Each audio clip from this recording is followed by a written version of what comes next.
Hello, welcome to our Financial Literacy Education Series, where we help you get a better understanding of your money, become more engaged with your money, and hopefully make better decisions about your money.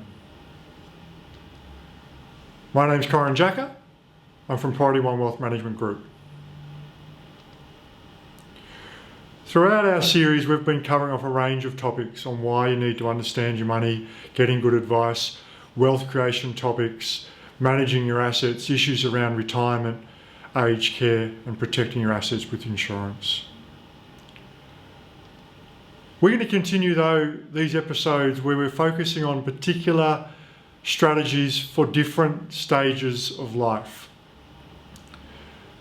Over the lifetime, the strategies that we use, and the money, the investments we make will vary. So someone who's 25 will do a lot different with their money than what someone who is 75. So far in our episodes on this topic, we've covered off starting out when you're 20 to 35 years of age, when you've got a commitment to a family and mortgages, so you're probably 35 to 50. In today's episode, we're going to focus on those who are between 50 and 65. So we're preparing for retirement and starting to look at our lifestyle changes. So typically in this situation, we're probably paying off a mortgage, or hopefully have paid off the mortgage, but it's going down. Our children, if we've had children, are becoming a little bit older and perhaps becoming a bit independent.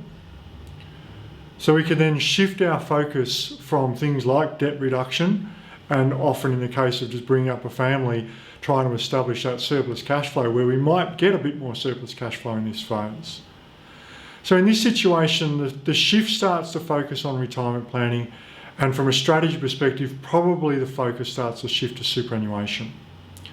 For most people in their 20s, 30s, 40s, and even early 50s, superannuation, even though on paper it can give us the best financial result, purely because of the tax position, concessionally taxed now while you're working, and in retirement it's a tax-free world.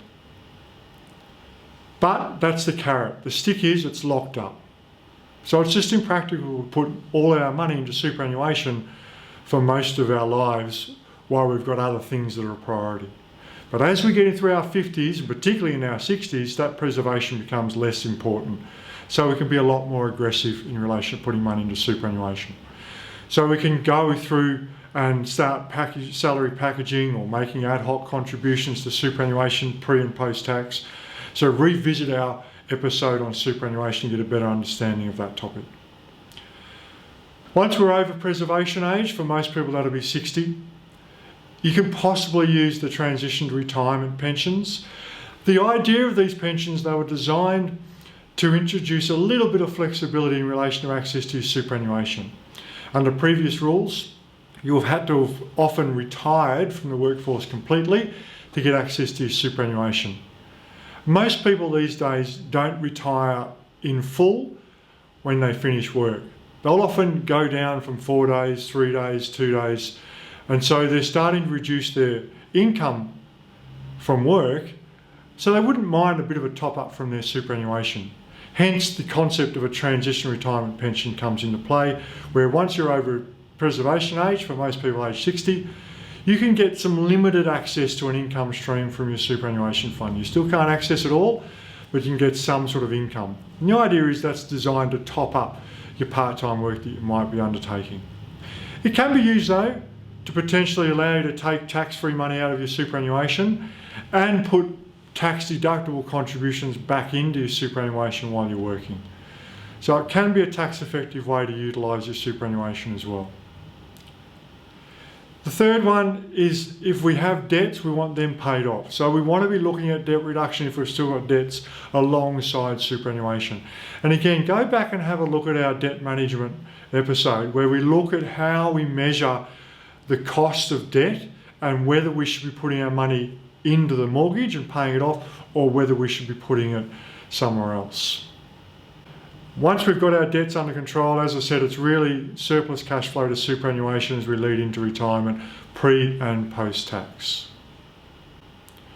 Our next episode, we'll start looking at those who are in retirement, so age 65 plus. Don't forget any of these topics that we've raised in today's episode, go back and have a look at the other episodes in our series to get a better understanding of each individual strategy. Thank you. Goodbye.